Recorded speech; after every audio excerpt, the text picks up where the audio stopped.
Hello guys, আসসালামু আলাইকুম। আশা করি সবাই ভালো আছেন। আলহামদুলিল্লাহ আমিও ভালো আছি। আজকে বানাবো বাইম মাছের দু পেঁয়াজু। তো প্রথমে আমি পেঁয়াজটাকে সাইজ করে নিয়েছি। এখন পেঁয়াজটা তেলের মধ্যে দিয়ে দিব।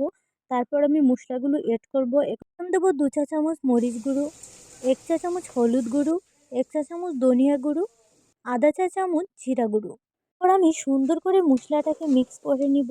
এভাবে সুন্দর করে নেড়েচেড়ে মশলাটাকে মিক্স করে নেওয়ার পর আমি হালকা একটু জল দিয়ে দিলাম যাতে কষানোটা সুন্দরভাবে হয়। তারপর কিছুক্ষণ প্রায় ২-৩ মিনিট কষানোর পর ফিরে আসবো।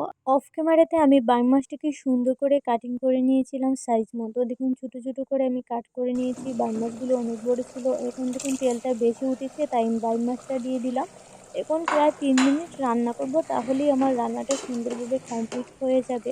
বাইম মাছটার ভিতরে যাতে মশলাগুলো যায় সেই জন্য আমি সুন্দর করে মশলাগুলোকে মিক্স করার চেষ্টা করছিলাম। দেখুন এভাবে নেড়েচেড়ে মশলাটা যাতে সুন্দরভাবে মিক্স হয়।